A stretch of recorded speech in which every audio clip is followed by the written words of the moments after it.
Hello everyone. आज हम अपनी एरे सीरीज़ को आगे से कंटिन्यू करने वाले हैं। पिछले वीडियोस में हमने बहुत सारी चीज़ें देखी थी, the basics and fundamentals about the arrays कि एरेज होती क्या है एग्जैक्टली, एरेज का फंक्शन क्या होता है, या फिर कुछ भी ऐसे बेसिक से फैक्ट्स जो किसी भी बिगिनर को रिक्वायर्ड होते हैं for understanding the intuition behind the arrays. Alright, arrays और डेटा स्ट्रक्चर तो हमने थोड़ा बहुत समझ लिया था कि होता क्या है, बट बिहाइंड द सीन्स वो कैसे काम करता है वो चीज़ हम इस वीडियो में समझने वाले हैं। Alright, so let us start with it. What are we going to learn in this video? Understanding how arrays are stored in memory. इस वीडियो में हम समझने वाले हैं कि arrays एक्चुअली मेमोरी में स्टोर कैसे होती हैं और मेमोरी का लेआउट कैसे होता है, मतलब एग्जैक्टली हम किस मेमोरी की बात कर रहे हैं यहाँ पे, ठीक है। और deep digging in the arrays architecture, हम थोड़ा बहुत और भी डीप डाइव करने वाले हैं इसके बारे में कि एरे एग्जैक्टली पीछे होती कैसे है मेमोरी के या एस्पेक्ट्स में, हम मेजॉरिटी यहाँ पे बात करने वाले हैं। ऑलराइट, सो कुछ प्रीवियस वीडियो का हल्का फुल्का सा रिकैप कर लेते हैं कि what is an array. Array is a collection of elements stored at contiguous memory locations. Elements की बात करी थी मैंने कि एलिमेंट्स कोई भी हो सकता है, integer, string, character, Boolean, float, कोई भी डेटा टाइप हो सकता है। उन्हीं ग्रुप ऑफ एलिमेंट्स को हम साथ में रख के एक क्लाउड जैसा फॉर्म कर रहे हैं एंड दे आर लाइक कि वो कनेक्टेड हैं दूसरे से, एक साथ हैं या फिर जुड़े हुए हैं किसी भी तरीके से। पहले अलग अलग थे सारे वेरिएबल्स एंड अगर वेरिएबल्स को हम साथ में रख देते हैं तो कहीं ना कहीं वो एरे जैसा बन जाता है, ठीक है, एक साथ together connected array of elements. और मैंने इसके बारे में एक लिटरल टर्म भी बताया था, इंग्लिश में होता है कि array is a term which is English, एक इंग्लिश में टर्म यूज किया जाता है एरे को, ठीक है। तो ये प्रीवियस वीडियो में अच्छे से एक्सप्लेन किया हुआ है, चेक करना है तो वहाँ भी चेक कर सकते हैं।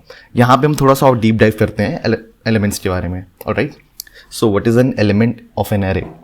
Most atomic quantity inside the array. एक एलिमेंट क्या होता है? Most atomic quantity inside the array, मतलब कि अगर मैं एक एरो को उठाता हूँ और एरे को पार्ट्स में डिवाइड करता हूँ तो जो उसकी सबसे छोटी इंडिविजुअल क्वांटिटी निकल के आती है that is called an element, ठीक है। किसी भी एरे का सबसे छोटा जो मतलब यूनिट बोल सकते हो, बहुत सारी यूनिट्स को मिला के ही एक एरे बनती है, तो बहुत सारी एलिमेंट्स को मिला के ही एक आपकी एरे बनेगी। बहुत सारे लेट्स से वेरिएबल्स मैंने बना लिए, int x, int y, int z, उनको साथ में मैंने मिला दिया तो क्या एरे बन गई, ठीक है। तो most atomic quantity inside the array is this element. सबसे छोटा individual quantity that is in the array, तो सबसे छोटा जो इंडिविजुअल क्वांटिटी एग्जिस्ट करती है, सेल्फ एग्जिस्टिंग क्वांटिटी होती है इसी किसी भी एरे के अंदर, वो आपका एलिमेंट होता है, ठीक। Element can be of many data types, मैंने बताया था जैसे कि पिछली बार भी, स्ट्रिंग भी हो सकता है, फ्लोट हो सकता है, बुलियन हो सकता है, डबल भी हो सकता है, ऑब्जेक्ट भी हो सकते हैं। जब हम क्लास के बारे में पढ़ रहे होंगे तो ऑब्जेक्ट्स की भी एरे बनाई जा सकती है, बट वो थोड़ा अलग कंसेप्ट है, ठीक है। तो सी यहाँ पे ये 7 है, आई एम एन एलिमेंट, ये बता रहा है कि ये भी एलिमेंट है। 35 is saying I am an element too, मतलब ये भी एक एलिमेंट है। तो सारे ही इंडिविजुअल एलिमेंट्स हैं, इंडिविजुअल एंटिटीज़ हैं, ठीक है, एरे के अंदर। तो how variables are stored in memory, कैसे ये सारे वेरिएबल्स इस तरीके से स्टोर होते हैं मेमोरी में, या फिर कैसे ये पूरी एरे जब साथ में बन जाती है, यहाँ पे एरे बोलना ज़्यादा बेटर रहेगा, जो एक एरे कैसे मेमोरी में स्टोर होती है, ठीक है। तो हमको पता है कि यार कंप्यूटर में एक मेन मेमोरी होती है ना, जो प्राइमरी मेमोरी होती है हमारी। इसमें क्या होता है कि यार जो अपनी रैम बोलते हैं हम, जिसमें एक्चुअली प्रोग्राम लोड होता है, उसी से ही बोलते हैं ना कि program is running right now, तो वो जिस टाइम पे रनिंग स्टेट में होता है उसकी जो भी स्टोरेज कैपेसिटी होती है वो रैम के अंदर जाती है उस टाइम पे। रैम में सारी चीज़ें स्टोर होती हैं, जो भी प्रोग्राम मेमोरी यूज़ कर रहा होता है उस टाइम पे, वो सारी चीज़ें रैम या फिर मेन मेमोरी में होती हैं उस टाइम पे, ठीक। तो अब हमने मान लीजिए C++ का कोई भी प्रोग्राम को रन करा हुआ है एंड उसमें मेन फंक्शन बनाया, तो मेन फंक्शन में जब मैंने इंट a या इंट b लिखा तो वो सारा इंट a का स्पेस और इंट b जो मैंने लिखा है, a और b का कुछ तो स्पेस होगा ना, तो वो स्पेस कहीं तो एलोकेट हो रहा होगा, तो वो जहाँ एलोकेट होता है उसको मेन मेमोरी बोलते हैं। और उसमें भी बहुत स्पेसिफिक अगर हम जाते हैं तो वो स्टैक मेमोरी में होता है, क्योंकि स्टैक का काम क्या होता है इसके बारे में हम बहुत डीप में जाएंगे बाद में, एक इसकी अलग से वीडियो बनाऊंगा, बट अभी एक ओवरव्यू ले लो कि स्टैक में वो सारे वेरिएबल्स की या फिर जो हम डेटा स्ट्रक्चर्स यूज़ कर रहे होते हैं उस C++ के प्रोग्राम में जो भी हमारा रन कर रहा है, उसकी जितनी भी चीज़ें हैं, जितना भी उसका स्टोरेज लेने वाला है, वो सारा का सारा स्टैक में कहीं ना कहीं स्टोर हो रहा होता है। अगर हमने इसे अभी ऐसा बनाया हुआ है, स्टैटिक एलोकेशन किया हुआ है। डायनेमिक एलोकेशन और स्टैटिक एलोकेशन के बारे में मैं बाद में पढ़ाऊंगा, उसकी भी अलग से वीडियो आएगी। बट मान के चलते हैं कि स्टैक में तो बाय डिफ़ॉल्ट जो भी आप डेटा स्ट्रक्चर्स या फिर वेरिएबल्स बना रहे होते हैं वो जनरली स्टैक मेमोरी में ही जाते हैं, ठीक है। तो कैसे स्टोर हो रहे होते हैं स्टैक में भी? मान लो स्टैक फ्रेम कुछ ऐसा जैसा होता है, इस टाइप की कोई चीज़ है, स्ट्रक्चर है, ये कुछ स्टैक फ्रेम बोलते हैं, ठीक है, ऐसे आप मान को कि इसको स्टैक फ्रेम बोलते हैं। अब मैंने कोई एरे बनाई है अपने प्रोग्राम के अंदर, जैसे एरे 1, एरे 2, एरे 3, तो वो स्टैक मेमोरी के अंदर देखो ऐसे अलग अलग पोर्शंस पे स्टोर होता रहता है, ठीक है, ये स्टैक फ्रेम बोलते हैं। इसके अंदर मान लीजिए मैंने ये एरे बनाई, ये एरे बनाई, ये बनाई, ये तीनों अलग फंक्शंस में इस टाइम पे एग्जिस्ट कर रहे हैं, इसलिए तीन अलग अलग फ्रेम बने हुए हैं इनके। वो भी बहुत ही अलग चीज़ हो सकती है, बट हाँ अभी आप इतना मान सकते हो कि हाँ इनके लिए अलग अलग मेमोरी स्लॉट बन गया है, ठीक है। और स्टैक जनरली डाउनवर्ड ग्रो करता है, कैसे करेगा बाद में बताऊंगा आपको कभी। फिर तो हाँ हमने इतना समझ लिया कि हाँ हमारा ये डेटा स्ट्रक्चर जो एरे का है उसकी सारी मेमोरी स्टैक के अंदर स्टोर हो रही है, जो कि मेन मेमोरी में होता है। इस डायग्राम में भी देखोगे ना, मेन मेमोरी नीचे है, फिर मैं जब और जूम कर रहा हूँ तो स्टैक मेमोरी मुझे यहाँ दिख रही है, ये है ना स्टैक मेमोरी। स्टैक एक पार्ट है मेन मेमोरी का, एक छोटा सा एरिया होता है उसके अंदर भी, ठीक है। और अगर हम स्टैक को, ये सारी ए जनरेटर है जैसे बिल्कुल एग्जैक्टली ऐसा नहीं दिखता, तो हाँ स्टैक मेमोरी जो होती है हमारी, स्टैक फ्रेम्स वगैरह होती हैं वो कुछ ऐसे दिखती हैं, ठीक है। अगर मैं ऐसे दिखूंगा तो कुछ ऐसा सा एक AI जनरेटर में जनरेट करके दिया उसने। तो अब मैं मान के चलता हूँ कि हाँ मैंने int A, B, C, D, E, F 5 या 6 वेरिएबल्स बना लिए, ठीक है। 6 वेरिएबल मैंने यहाँ पे बनाए हुए हैं, उन सबको मैंने कोई ना कोई वैल्यू दे दी। अब ये तो मानना पड़ेगा कि यार जब मैंने कोई वेरिएबल बनाया है तो उसका मेमोरी कहीं तो जाएगा ही। मैंने क्या बताया था कि स्टैक में जा रहा है बाई डिफ़ॉल्ट अभी, तो ये स्टैक में मान लीजिए स्टोर कर लिया। स्टैक में भी कहाँ पे मेन मेमोरी में, ठीक है। ये हमारी थी मेन मेमोरी, इसको मैं लिख देता हूँ यहाँ पे मेन मेमोरी लेआउट। अब इसके अंदर स्टैक ऐसे विजुअली नहीं दिखता, विजुअली कोई भी चीज़ नहीं दिखती मेमोरी के अंदर, मान के चलो यहाँ पर ये स्टैक एरिया ही है और मेन मेमोरी के अंदर है, ठीक है। अब यहाँ पे देखो बेसिक लेआउट लिखा भी है मैंने मेन मेमोरी, तो ये जितने भी वेरिएबल्स मैंने डिफाइन किए हुए थे ये साथ में तो नहीं आएंगे। ऐसा हो सकता है कि यार इस वाले का एड्रेस 100 हो, ये बी वाले का 112 हो, ये सी वाले का 124 हो, और ये डी वाले का कुछ ऐसा हो सकता है एड्रेस। ये जो हमारा ई वाला एलिमेंट है, ये जो मैंने इंटीजर डिफाइन किया हुआ था 0 वैल्यू वाला, इसका मे बी एड्रेस 3000 हो सकता है, एफ का एड्रेस में भी 9000 हो। ये सारे कहीं ना कहीं दूर दूर हैं, कोई भी आसपास नहीं है मेमोरी में, ये बहुत ही डिस्ट्रीब्यूटेड है, आसपास कोई नहीं है, इनका कोई कनेक्शन नहीं है आपस के अंदर, ठीक है। तो वेरिएबल्स जनरली वैसे ही तो होते हैं, हमारा कोई कनेक्शन थोड़ी ना होता है वेरिएबल्स में आपस में। मैं तो इंट एज लिख दूंगा, इंट क्लास लिख दूंगा, कुछ भी अलग से चीज़ लिख दूंगा, उनका कोई कनेक्शन नहीं होगा आपस में। They will be like distributed in the memory, कहीं भी किसी भी स्पॉट पे जहाँ भी उसको फ्री मिलता है अलोकेट कर देगा, ठीक है। बट एरे के केस में ऐसा नहीं होता। हमने डेफिनेशन में पढ़ा था, अगर आपको याद हो, how array will be store due to its contiguous nature.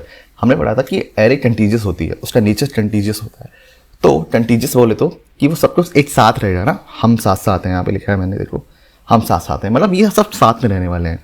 तो जैसे कि जैसे यहाँ पे देखो सबके एड्रेसेस भी आगे पीछे हैं बहुत सारे, लेकिन यहाँ पे क्या तुम देखोगे कि जो मैंने एरे बनाई हुई है और मैंने उसका नाम चलो स्कोर रख दिया कि एक एरे मैंने बनाई है, उसका नाम स्कोर है, सारे उसकी वैल्यूज़ लिखी हुई हैं, और देखो उसके एड्रेस 7 का 100 है, 3 का 104 है, 2 का 108 है, ऐसे सबके कुछ एड्रेसेस हैं और सब तुम देखो यूनिफॉर्म है, सारे 4 से गैप में है, ठीक है।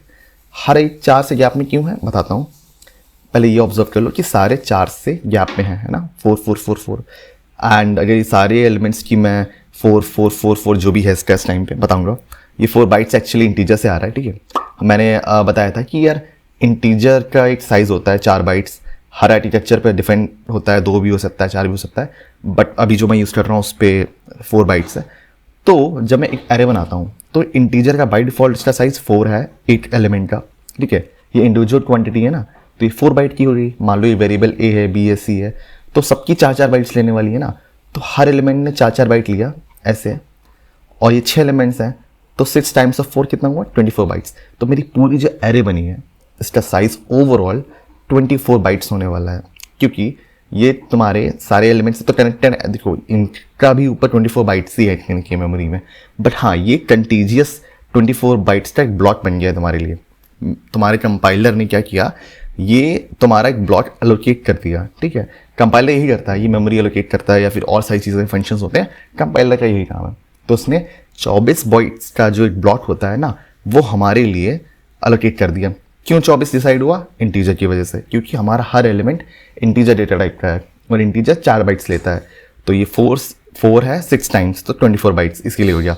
और एड्रेस की बात कर रहा था मैं, तो 100 मान लेते हैं, मैं 100 यहाँ से स्टार्ट हो रहा है। रियल लाइफ में हेक्साडेसिमल होता है, अभी मैं मान लेता हूँ कि ये 100 से स्टार्ट हो रहा है हमारी एरे का, ठीक है, एड्रेस। तो अगला एलिमेंट 4 बाइट्स बाद आएगा, मतलब कि ये 104, ठीक है। उसके बाद वाला एलिमेंट कब आएगा? 4 बाइट्स के बाद, मतलब 108। ऐसे ही 4 बाइट्स के गैप पे हैं सारी चीज़ें। और ये कुछ ऐसे दिखती है जब हमारी मेमोरी में आती है। अगर हम प्रीवियसली याद रखें तो वेरिएबल्स तो देखो सारे स्कैटर्ड थे, कोई भी बहुत दूर दूर हो सकते हैं, कोई इनका कनेक्शन नहीं था।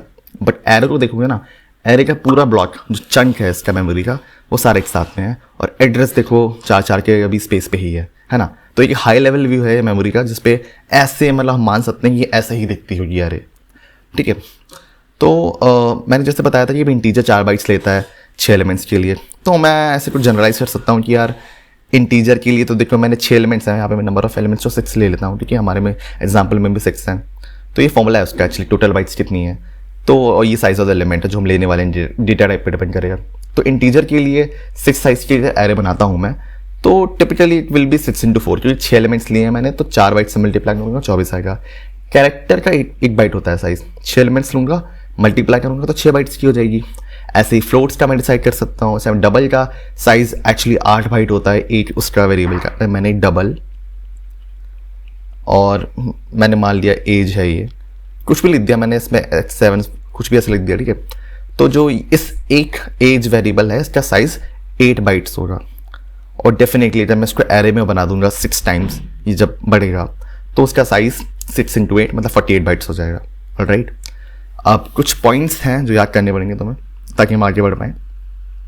एरे इंडेक्सेस या फिर इंडिसेस बोल सकते हैं, स्टार्ट्स फ्रॉम 0 ऑलवेज। पिछले लेक्चर में बताया था, इस लेक्चर में भी याद कर लेना। एरे का साइज मुझे नहीं पता, कुछ भी हो सकता है, लेकिन स्टार्ट हमेशा वो 0 से ही होने वाला है। एरे की इंडेक्सिंग हमेशा 0 से स्टार्ट होती है।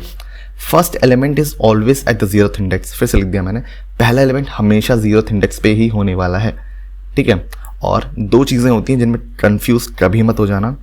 एक इसका इंडेक्स जो कि ये है 0 1 2 3 4 5 6, एड्रेस 100 104, ये मैंने हाइपोथेटिकल लिखा हुआ है, ये रियल अभी नहीं है। ऐसा रियल में तो हेक्साडेसिमल फॉर्मेट पे लिखा हुआ होता है, अभी मैंने मान लिया है कि 100 से है ये।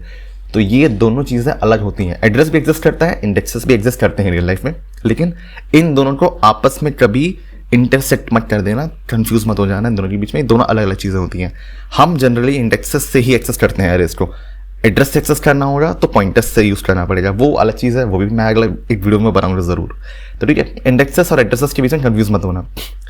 फिर एक और इंपॉर्टेंट चीज़ एड्रेस के बारे में, base address of arrays 0th index element.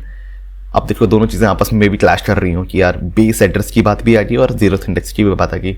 यहाँ पे सुनो क्या होता है, जो बेस एड्रेस होता है किसी भी एरे का, वो 0th इंडेक्स से स्टार्ट होता है। मतलब कि जो पहला एलिमेंट होता है, बोलते हैं ना बेस कैंप, जहाँ से चीज़ें स्टार्ट होती हैं। तो बेस कैंप इसका मान सकते हो, बेस एड्रेस इसका किसी भी एरे का हमेशा 0th इंडेक्स, मतलब यहाँ से स्टार्ट होता है हमेशा, जो उसका बेस एड्रेस होता है हमेशा यहाँ पे। This is home for an array, 0th index यहाँ से स्टार्ट हो रहा है, तो यहाँ पे हम बेस एड्रेस मानते हैं इसको, ठीक है। और इस बेस एड्रेस का भी बहुत यूज़ आने वाला है, आगे अभी दिखा रहा हूँ मैं। तो since all elements are sequential in theory, मैं मान के चल रहा हूँ कि चलो ठीक है, थ्योरी में सारे एलिमेंट सीक्वेंशियल होते हैं, तो मैं ऐसा कर सकता हूँ क्या, we can compute address of any element using array's base address. तो मतलब बेसिकली कह सकता है कि यार सारी चीज़ें सीक्वेंशियल हैं, एड्रेस देखो सीक्वेंस में चल रहा है ना। मुझे तुम बेस से एड्रेस दे दो तो क्या मैं किसी भी nth या फिर किसी भी लाइक 16th या 15th या फिर 100th एलिमेंट का एड्रेस बता सकता हूँ या फिर उसकी पोजीशन बता सकता हूँ? डेफिनेटली, क्योंकि सारी चीज़ें देखो एक सीक्वेंस में तो बढ़ रही हैं। मैंने बताया था ना 4-4 बाइट से बढ़ रही हैं, ये 8-8 बाइट से बढ़ती हैं डबल के केस में, कैरेक्टर के केस में 1-1 बाइट से बढ़ रही होती, एक सीक्वेंस तो फॉर्म हो रहा है ना। तो अगर मैं थ्योरी में मान के चल रहा हूँ, मुझे अगर बेस एड्रेस पकड़ा दिया किसी ने, तो मैं ith एलिमेंट का एड्रेस निकाल सकता हूँ और एलिमेंट भी निकाल सकता हूँ वहाँ से, ठीक है। तो मुझे बस 2 चीज़ें चाहिए। क्या चाहिए मुझे? एरे का बेस एड्रेस दे दो मेरे को और डेटा टाइप का साइज दे दो। क्यों? एरे का बेस एड्रेस तो चाहिए ही मुझे, डेफिनेटली यहाँ से स्टार्ट होने वाला है। फिर size of the arrays data type, कि वो कितने से डिफर करेगा। कैरेक्टर के केस में से 1 से हो रहा था, डबल के केस में 8 से हो रहा था, इंटीजर और फ्लोट के केस में 4-4 से हो रहा था, वो डिफर कर रहा है ना, तो उस चीज़ के लिए जो हमारे बीच में कॉमन डिफरेंस आ रहा है इनका, उसके लिए मुझे चाहिए है यहाँ पे size of the arrays data type, या फिर डेटा टाइप बता दो, मैं फिगर आउट कर ही लूँगा, ठीक है। सो वी नो, आगे देखता हूँ मैं, हाँ। सो वी नो कि यार ये कुछ ऐसी एरे है हमारे पास इस टाइम पे, स्टोर्स नाम है इसका टाइप क्या है, डेटा टाइप क्या है इसका, इंटीजर। तो अगर इंटीजर डेटा टाइप है तो मुझे इतना तो श्योर हो गया कि यार यहाँ पे जो भी चीज़ें हैं वो 4 बाइट से डिफरेंशिएट होने वाली हैं। कॉमन डिफरेंस जो सारे एड्रेसेस में होगा वो 4 बाइट्स का होगा। बेस एड्रेस क्या है इसका, अभी बताया था, पहला एलिमेंट मान के चलते हैं 100 है यहाँ से, ठीक है। 100 इसका बेस एड्रेस है। मान लो मुझे स्टार्टिंग चीज़ें नहीं पता, ये मुझे नहीं याद है, ठीक है, मैं मान के चलता हूँ स्किप है, मुझे पता ही नहीं है। तो मुझे अभी क्या पता है, सिर्फ 100 फिर 104 108 ऐसे तो पढ़ने वाला है। मुझे सिर्फ बेस एड्रेस पता था, मुझे सिर्फ एक्चुअली बेस एड्रेस पता था 100, और मुझे पता था कि इंटीजर का साइज़ क्या होता है जो कि 4 बाइट्स है। ये 2 चीज़ें दे रखी हैं। 100 से बाद में क्या जाएगा, मतलब अगला एलिमेंट कहाँ पे आने वाला है एरे के अंदर, 4 बाइट्स आगे आएगा ना 104, उसका अगला एलिमेंट कहाँ आएगा 4 बाइट्स आगे 108। फिर मल्टीपल ऑफ 4 में इंक्रीज हो रहा है ना, क्योंकि इन केस ऑफ इंटीजर सही है, डबल होता था 8 से डिफर हो रहा होता, अभी इंटीजर्स है तो 4 से डिफर कर रहा है, ठीक है, मान लिया मैंने। फिर क्या हुआ, let me change the colour of this, हाँ ग्रीन। तो ठीक है, मैंने क्या करा कि यार 4 से डिफ्रेंशिएट हो रहा है ना, तो मैं काम करता हूँ 4 को हटा ही देता हूँ, 100 को लिख दिया डायरेक्टली, 100 को यहाँ पे लिख दिया, 4 को उससे अलग कर दिया, 100 फिर से लिख दिया, 8 को उससे अलग कर दिया, 100 यहाँ पे लिखा, 12 को उससे अलग कर दिया। समय 100 आ रहा है, ठीक है, थोड़ा ईजी कर रहे हैं, ठीक है। फिर क्या हुआ, अब मैं इस 100 को बेस एड्रेस बुला सकता हूँ, क्योंकि याद करो बेस एड्रेस क्या था, बेस एड्रेस हमेशा 100 ही था ना अभी, मतलब हमारे केस में। तो बेस एड्रेस मैंने यहाँ पे निकाल लिया, क्योंकि बेस एड्रेस तो कॉमन है सब में, बेस एड्रेस यहाँ पे आ गया, दिस इज बेस एड्रेस, बस 100 चीज़ मैंने बेस एड्रेस लिख दिया।